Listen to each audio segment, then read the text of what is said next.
Avis vascular centre మన దేశంలోనే the best varicose vein hospital.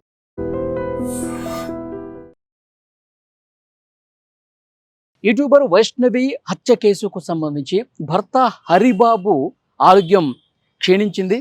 ఆయన జగిత్యాల జైల్లో ఉండగా తనకి వాంతులు విరేచనాలు అవడంతో బాగా నీరసించిపోయినటువంటి నేపథ్యంలో జగిత్యాల ఆసుపత్రికి అతన్ని తీసుకొచ్చారు.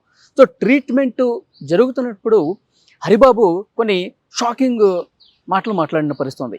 ఏమంటాడంటే హరిబాబు తనకు ట్రీట్మెంట్ జరుగుతున్నప్పుడు నాకు అసలు ట్రీట్మెంట్ అవసరం లేదు, నాకు ఎందుకు ట్రీట్మెంట్ చేస్తున్నారు, నాకు అసలు నిజంగా బతకాలని లేదు, వైద్యులతో కూడా చికిత్స అందించేటువంటి వైద్యులతో కూడా తనకి వైద్యానికి పూర్తిగా నిరాకరించినట్టుగా తెలుస్తోంది.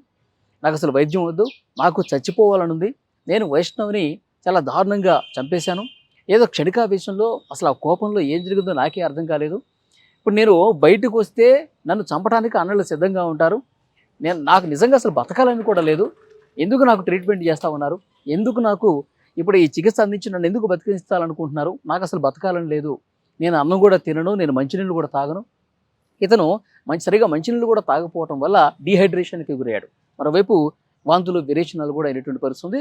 సో హాస్పిటల్కి తీసుకొచ్చిన తర్వాత ట్రీట్మెంట్ చేస్తున్నటువంటి వైద్యులతో, అక్కడ ఆసుపత్రికి తీసుకొచ్చినటువంటి పోలీసులతో ఇతను మాట్లాడుతున్నటువంటి పరిస్థితి. సో వైద్యానికి నిరాకరించారు. అయినా కానీ బలవంతంగా అతనికి సెలైన్లు ఎక్కించి, ఫ్లూయిడ్స్ ఎక్కించి, తర్వాత కొన్ని ట్యాబ్లెట్స్ కూడా ఇచ్చి పంపించినట్టుగా తెలుస్తుంది. ప్రస్తుతం ఎక్కడి నుంచి ఏ జైలు నుంచి వచ్చాడో ఆ జైలుకే అధికారులు అతను పంపించినటువంటి పరిస్థితి ఉంది. కానీ ఆ వైద్యం అందిస్తున్నటువంటి క్రమంలో ఆసుపత్రిలో నానా రభస, ఒక పెద్ద డ్రామా క్రియేట్ చేసినట్టుగా సమాచారం వస్తుంది. నాకు అసలు బతకాలని లేదు, నాకు అసలు ట్రీట్మెంట్ చేయొద్దు, నేను చచ్చిపోతాను, నాకు చావాలని ఉంది, నేను వైష్ణవిని చంపేశాను అని అతను చెబుతూ, నేను బయటకు వస్తే నన్ను ఎలాగో చంపేస్తారు కాబట్టి నేను ఇక్కడ జైల్లోనే చచ్చిపోతాను, నాకు అసలు బతకాలని లేదు అని చెప్పి అక్కడ ట్రీట్మెంట్ చేస్తున్నటువంటి డాక్టర్స్తో, పోలీసులతో ఆయన వాదనకి దిగి పూర్తిగా వైద్యానికి నిరాకరించినట్టుగా తెలుస్తుంది. కానీ బలవంతం మీద అతనికి కొద్దిగా ట్రీట్మెంట్ అందించి పంపించారు. నిజంగా నేను కూడా అక్కడ కోరుట్లకు వెళ్ళాను. కోరుట్లలో మాధవపురి గ్రామానికి వెళ్ళాను. అక్కడ వైష్ణవి సమాధి దగ్గర ఆ కుటుంబ సభ్యులు ఎంతగా బాధపడుతున్నారో, ఎంతగా రోధిస్తున్నారో చూస్తా ఉన్నాం. ఎందుకంటే గత కొన్ని నెలలుగా వాళ్ళు యూట్యూబ్ వీడియోలు చేస్తూ ఉన్నారు, బ్రదర్స్ కూడా వీడియోలు చేస్తూ ఉన్నారు. అంటే పెళ్లి సందర్భంగా, పెళ్లి జరిగిన తర్వాత కూడా ఎలాంటి వీడియోలు చేశారు, వాళ్ళ ఫ్యామిలీ మధ్య ఎలాంటి గొడవలు ఉన్నాయి, ఇవన్నీ కూడా చాలా క్లియర్గా వీడియోల రూపంలో కనిపిస్తూ ఉన్నాయి. సో అతనికి వేరే అమ్మాయితో సంబంధం ఉందని చెప్పి కొంత వాదన వినిపిస్తోంది. అలాగే వాళ్ళ హరిబాబు తల్లి 20 లక్షల రూపాయలు తీసుకొస్తాను, ఎందుకంటే వేరే సంబంధం కూడా ఉంది, వేరే అమ్మాయి కూడా ఉంది, మా వాడికి ₹1,00,00,000 దగ్గర వస్తాయి, అన్ని ఆస్తులు కలుపుకుంటాయి, ఇప్పుడు నువ్వు 20 లక్షల రూపాయలు వైష్ణవి నువ్వు తీసుకొస్తేనే మా ఇంటికి వస్తావు, లేకపోతే ఈ పెళ్లి పెటాకులు అయిపోతుందని చెప్పి ఈ విధంగా బెదిరించి నానా బూతులు తిట్టి కాల్ రికార్డింగ్స్ కూడా మధ్యలో బయటకు వచ్చినటువంటి పరిస్థితి ఉంది.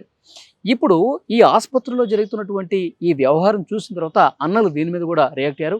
వాడి ఆరోగ్యం బాగానే ఉంది, వాడని నాటకాలు ఆడుతూ ఉన్నాడు, శిక్ష నుంచి తప్పించుకునేటువంటి ఒక ప్రయత్నంలో భాగంగా ఈ విధంగా మాట్లాడుతూ ఉన్నాడు, వాడిని అసలు నమ్మటానికి లేదు, వాడు ఎప్పుడైతే బయటకు వస్తాడో వాడి సంగతి చూస్తాం, చట్టం తన పని తాను చేసుకుపోతుంది, వాడికి ఏదో కోర్టు శిక్ష వేస్తుంది, జైల్లోనే ఉంటాడు, మళ్ళీ బెయిల్ వస్తుంది, ఇది మాకు అసలు అవసరం లేదు, వాడు బయటికి తీసుకురండి, మాకు అప్పగించండి, మేమే చంపేస్తామని చెప్పి అన్నలు, కుటుంబ సభ్యులు అందరూ కూడా పెద్ద ఎత్తున ఆందోళన చేస్తూ ఉన్నారు. మొన్న అంబేద్కర్ చౌరస్తా దగ్గర ఉగాది పండుగ రోజు కూడా అక్కడ చౌరస్తా దగ్గర ఆ రోజు నేను అక్కడికి రిపోర్టింగ్కి వెళ్ళినప్పుడు అక్కడ చాలామంది స్థానిక ప్రజలు కూడా ఈ కుటుంబానికి అండగా నిలబడి హరిబాబు లాంటి ఒక రాక్షసుడిని పోలీసులు అరెస్ట్ చేసి జైల్లో పెట్టారు, కానీ వాడికి ఆ శిక్ష కరెక్ట్ కాదు, జైల్లో పెట్టడం కరెక్ట్ కాదని చెప్పి ఆ గ్రామస్తులే కాదు చుట్టుపక్కల ఉన్న చాలామంది కూడా వైష్ణవి కుటుంబానికి అండగా నిలిచారు. కోరుట్ల మెయిన్ సెంటర్ అంబేద్కర్ చౌరస్తా దగ్గర దిగ్బంధనం చేసి వాహనాలను ఎక్కడికక్కడ ఆపేసి వైష్ణవికి న్యాయం చేయాలి, వైష్ణవి కుటుంబానికి న్యాయం చేయాలంటూ అక్కడ పెద్ద ఎత్తున ఆందోళన చేసినటువంటి కూడా పరిస్థితి కూడా ఉంది. ఆ సమయంలో నేను అక్కడే ఉన్నాను,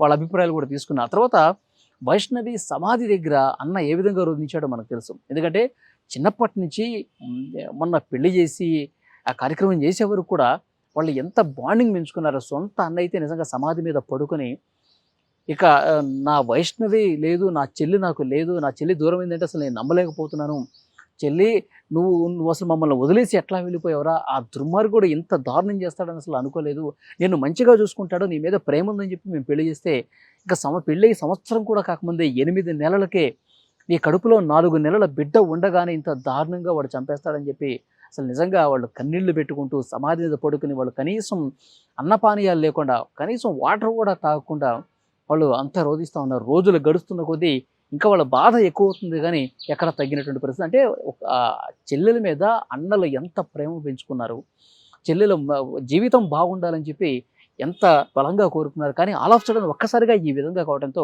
నిజంగా వాళ్ళందరూ కూడా తల్లడిల్లిపోతున్నారు. తల్లి అయితే ఇక మాటల్లో చెప్పలేనటువంటి పరిస్థితి. ఎక్కడ పడితే అక్కడ రోడ్ల మీదకి వస్తూ ఉంది, ధర్నాలు చేస్తూ ఉంది, వాళ్ళు పోలీసులకి ప్రశ్నిస్తోంది, వాడిని మాకు అప్పగించండి అని చెప్పి కోరుతూ ఉంది. కానీ పోలీసులు అట్లా చేయరు కదా. చట్టం ఏదైతే చెప్తుందో దాన్నే ఫాలో అవుతారు పోలీసులు కూడా. ఇక ఆ కుటుంబం అయితే ఆ కుటుంబమే కాదు, ఆ కుటుంబానికి సంబంధించి ఎవరైతే మిగతా బంధువులు ఉంటారో ఆ కాలనీలో వాళ్ళు కావచ్చు, అందరూ కూడా పెద్ద ఎత్తున ఆందోళన చేస్తూ ఉన్నారు. సో నిజంగా వైష్ణవి మాకు ఈ విధంగా దూరం అవుతుందని చెప్పి అసలు మేము ఊహించలేదు. ఎప్పుడు ఎంతో చలాకీగా యాక్టివ్గా కనిపిస్తుంది, చిన్న చిన్న వీడియోలు చేస్తూ ఉంటుంది. మా ఇంట్లో అమ్మాయిలాగా ప్రతి ఇంట్లో కూడా ఆమె కనిపిస్తూ ఉంటుంది. ఈరోజు ఆమె లేదు అంటే కనుక నిజంగా నమ్మలేకపోతున్నాం. ఆ దుర్మార్గుడు డబ్బుల కోసమే, వేరేదేమీ లేదు. హరిబాబు వాడి తల్లి డబ్బుల కోసమే ఇంత దారుణంగా చేశారని చెప్పి వాళ్ళందరూ కూడా మాట్లాడుతున్నటువంటి పరిస్థితి. వీడిప్పుడు ఆసుపత్రిలో పెద్ద ఒక హైడ్రామా క్రియేట్ చేశాడు. నేను తప్పు చేశాను, నేను చచ్చిపోతాను, లేదంటే వాళ్ళే నన్ను చంపేస్తారు కాబట్టి నాకు అసలు బతకాలని లేదు అని చెప్పి ఈయన ఆసుపత్రిలో చాలా చాలా ఇదిగా మాట్లాడుతూ ఉన్నాడు. కానీ వైద్యులు ఏదో బలవంతంగా ట్రీట్మెంట్ చేసి మళ్ళీ జైలుకి పంపించేటటువంటి పరిస్థితి. కానీ జైల్లో ఒక గంట కనిపెడుతూ ఉండాలి. మళ్ళీ వీడు జైల్లో మళ్ళీ ఏదైనా నాటకాలు కూడా చేయిస్తూ ఉండొచ్చు. జైల్లో వైష్ణవిని నేను చంపేశాను కాబట్టి నన్ను కూడా ఇక్కడ ఏదో ఉరిశిక్ష చేస్తారు, లేకపోతే పోలీసులు చంపేస్తారని చెప్పి ఇక్కడ కూడా ఏదైనా హైడ్రామా క్రియేట్ చేసి కాబట్టి అక్కడ జైల్లో ఉన్నటువంటి అధికారులు కూడా హరిబాబుని ఒక కంట కనిపెడుతూ ఉండాలి అని అక్కడ జైల్లో స్థానికంగా ఇన్స్ట్రక్షన్స్ ఇచ్చినట్టుగా తెలుస్తోంది. సో మొత్తానికైతే యూట్యూబర్ వైష్ణవి హత్య మొత్తం కోర్టులోనే కాదు తెలంగాణ వ్యాప్తంగా ఒక సంచలనంగా మారినటువంటి పరిస్థితి ఉంది. కట్నం కోసం భర్త, అత్త వీళ్ళందరూ కూడా ఇంత దుర్మార్గంగా గర్భవతిగా ఉన్నటువంటి వైష్ణవిని, ఒక యూట్యూబర్ వైష్ణవిని చాలా దుర్మార్గంగా చంపేస్తున్నటువంటి పరిస్థితి ఉంది. ప్రస్తుతం పోలీసులు అన్ని కోణాల్లో కూడా దర్యాప్తు చేస్తున్నారు. అందరినీ కూడా అరెస్ట్ చేశామని చెప్తున్నారు. హరిబాబు తల్లి, హరిబాబుకు సంబంధించిన ఈ కేసుతో ఇన్వాల్వ్మెంట్ ఉన్నటువంటి వాళ్ళందరినీ కూడా అరెస్టు చేసేసామని చెప్తున్నారు. కానీ వైష్ణవి కుటుంబ సభ్యులు మాత్రం వాళ్ళ అరెస్టు జరిగినప్పటికీ కూడా మాకు ఇంకా ప్రశాంతత లేదు, వాడు చస్తేనే, వాళ్ళ ఫ్యామిలీ చస్తేనే మాకు సంతోషం అని చెప్పి కుటుంబ సభ్యులు మాట్లాడుతున్నటువంటి పరిస్థితి ఉంది. సో డెఫినెట్గా చూడాలి. హరిబాబు ఆరోగ్యం ఇప్పుడిప్పుడే కొంత మెరుగుపడుతుంది. ఆయన ఆసుపత్రి నుంచి కూడా డిశ్చార్జ్ చేసి జైలుకు పంపించారు. సో నెక్స్ట్ ఏం జరగబోతుందో చూడాలి. వీలైనంత త్వరగా ఇతనికి శిక్ష పడాలని చెప్పి చాలామంది మహిళా సంఘాలు, ప్రజా సంఘాలు కూడా డిమాండ్ చేస్తున్నారు. ఆడపిల్ల మీద ఇంత దుర్మార్గంగా, రాక్షసంగా ప్రవర్తించడానికి భయపడే విధంగా కఠినంగా శిక్షించాలి. ఎప్పుడో సంవత్సరాల తరబడి కాదు, వెంటనే ఒక నెల రోజుల్లోపే వీడికి కఠినంగా శిక్ష వేయాలి. అది కూడా ఉరి శిక్ష ఇస్తేనే కరెక్ట్ అని చెప్పి చాలామంది ప్రజా సంఘాల నేతలు కూడా మాట్లాడుతున్నటువంటి పరిస్థితి. ఆసుపత్రిలో అయితే ఒక పెద్ద డ్రామా అయితే నడిపించినటువంటి పరిస్థితి. సో చూడాలి ఫర్దర్గా ఇంకా ఎలాంటి విషయాలు ఈ కేసుకు సంబంధించి బయటకు వస్తాయన్నది. ఈ వీడియో మీద తప్పకుండా మీ అభిప్రాయాన్ని కూడా కామెంట్ రూపంలో తెలియజేయండి.